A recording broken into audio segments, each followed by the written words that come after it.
സാംസങ്ങിൻ്റെ Samsung Z Fold 5 എന്ന പുതിയൊരു ഫോൾഡബിൾ ഫോൺ ഇപ്പോൾ ലോഞ്ച് ചെയ്തിട്ടുണ്ട്. ഈ ഒരു വീഡിയോയിൽ നമ്മൾ നോക്കാൻ പോകുന്നത് സാംസങ് Z Fold 5 എന്ന ഫോൾഡബിൾ ഫോണിനെ പറ്റിയിട്ടാണ്. ആദ്യം നമ്മൾ ഡിസ്പ്ലേയുടെ ആയി നോക്കുകയാണെന്നുണ്ടെങ്കിൽ ഈ ഒരു ഫോൾഡബിൾ ഫോണിൽ 2 ഡിസ്പ്ലേ വരുന്നുണ്ട്. ഉള്ളിൽ വലിയൊരു ഡിസ്പ്ലേയും പുറത്ത് ചെറിയൊരു ഡിസ്പ്ലേയും. ഉള്ളിൽ 7.6 ഇഞ്ചിൻ്റെ qxga+ ഡിസ്പ്ലേ ആണ് വരുന്നത്. റെസൊല്യൂഷൻ വരുന്നത് 2276x1712 ആണ്. പിന്നെ ഇതിൽ dynamic AMOLED 2x infinity flux display ആണ് ഉപയോഗിച്ചിരിക്കുന്നത്. LTP എന്നുള്ള ഫീച്ചർ സപ്പോർട്ട് ചെയ്യുന്നുണ്ട്.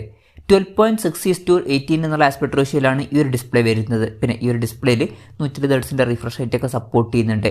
എടുത്തു പറയേണ്ട ഒരു കാര്യം, ഈ ഒരു ഡിസ്പ്ലേയിൽ അണ്ടർ ഡിസ്പ്ലേ സെൽഫി ക്യാമറ വരുന്നുണ്ട്. അതായത് ഈ ഒരു ഡിസ്പ്ലേയിലുള്ള സെൽഫി ക്യാമറ സ്ക്രീനിൻ്റെ ഉള്ളിലായിട്ടാണ് വരുന്നത്. ഈ ഒരു ഡിസ്പ്ലേയുടെ പീക്ക് ബ്രൈറ്റ്നസ് വരുന്നത് 1750 nits ആണ്. എടുത്തു പറയേണ്ട കാര്യം എന്ന് പറയുന്നത് ഈ ഒരു ഡിസ്പ്ലേ നമുക്ക് ഫോൾഡ് ചെയ്യാൻ പറ്റുന്നതായിരിക്കും.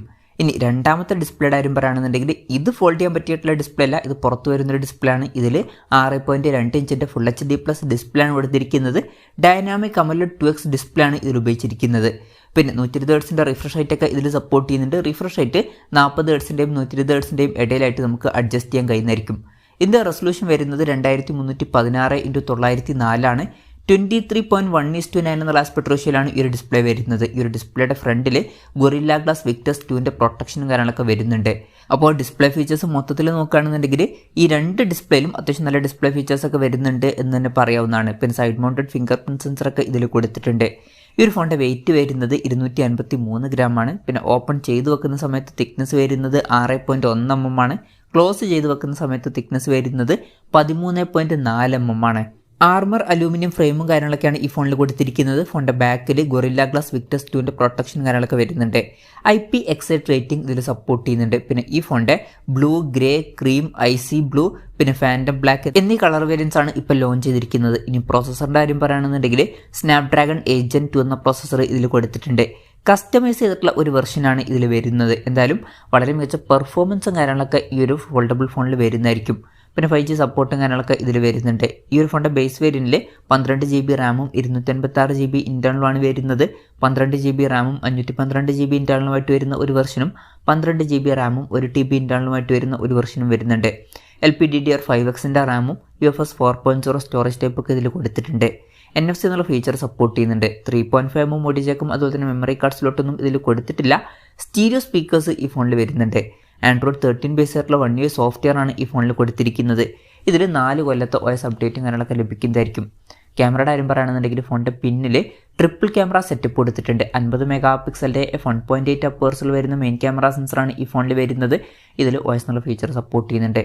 രണ്ടാമത് 12 മെഗാപിക്സലിൻ്റെ f2.2 അപ്പേഴ്സിൽ വരുന്ന അൾട്രാ വൈഡ് ആംഗിൾ ലെൻസ് വരുന്നുണ്ട്.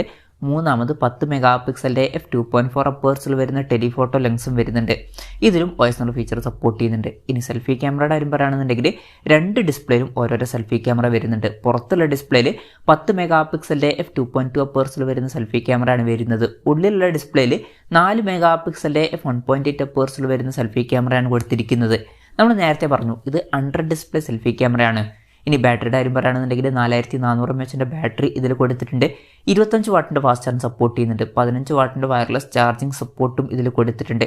കുറച്ചും കൂടി ബെറ്റർ ആയിട്ടുള്ള ഒരു ചാർജിങ് സ്പീഡ് കൊടുക്കായിരുന്നു എന്നാണ് എനിക്ക് തോന്നിയിട്ടുള്ളത്. എന്തായാലും ഇതിൽ 25 വാട്ടിൻ്റെ ഫാസ്റ്റ് ചാർജ് സപ്പോർട്ടേ വരുന്നുള്ളൂ. Type-C ചാർജിങ് പോർട്ടും ഇതിൽ കൊടുത്തിട്ടുണ്ട്. അപ്പം ഇതൊക്കെയാണ് ഫീച്ചേഴ്സിനെ പറ്റി പറയാനുള്ള കാര്യങ്ങൾ. പിന്നെ പറയേണ്ട ഒരു കാര്യം എന്താ വെച്ചാൽ ഇന്ത്യൻ പ്രൈസിങ് ഇപ്പം അനൗൺസ് ചെയ്തിട്ടില്ല. ഗ്ലോബൽ മാർക്കറ്റിലെ പ്രൈസിങ് ഇപ്പം അനൗൺസ് ചെയ്തിട്ടുള്ളൂ. ഈ ഫോണിൻ്റെ വില വരുന്നത് $1899 ആണ്. അതായത് 1,47,600 രൂപ പ്രൈസ് റേഞ്ചിൽ. എന്തായാലും ഓവറോൾ നോക്കുകയാണെന്നുണ്ടെങ്കിൽ നല്ല ഫീച്ചേഴ്സും കാര്യങ്ങളൊക്കെ ഈ ഫോണിൽ വരുന്നുണ്ട്. പിന്നെ വിലയും അത്യാവശ്യം വരുന്നുണ്ട്. ഏകദേശം 1.5 ലക്ഷത്തിന് അടുത്തൊക്കെ വില വരുന്നുണ്ട്. ഇനി ഇന്ത്യയിൽ ലോഞ്ച് ചെയ്യുന്ന വെച്ചാൽ ഇന്ത്യയിൽ ഈ ഫോൺ ലോഞ്ച് ചെയ്യും. വരും ദിവസങ്ങളിലായിട്ട് തന്നെ ഈ ഫോണിൻ്റെ ഇന്ത്യയിലെ വില അനൗൺസ് ചെയ്യുന്നതായിരിക്കും. ചിലപ്പം ഇന്ന് തന്നെ അനൗൺസ് ചെയ്തേക്കാം. എന്തായാലും സാംസങ്ങിൻ്റെ Z Fold 5 എന്ന പുതിയൊരു ഫോൾഡബിൾ ഫോൺ ഇപ്പോൾ ലോഞ്ച് ചെയ്തിട്ടുണ്ട്. അത്യാവശ്യം നല്ല ഫീച്ചേഴ്സും കാര്യങ്ങളൊക്കെ ഈ ഫോണിൽ വരുന്നുണ്ട്. വിലയും അത്യാവശ്യം നല്ലോണം വരുന്നുണ്ട്. എന്തായാലും ഈ ഒരു ഫോണിനെ പറ്റിയിട്ടുള്ള നിങ്ങളുടെ അഭിപ്രായം ജസ്റ്റ് ഒന്ന് കമൻറ്റ് ചെയ്യുക.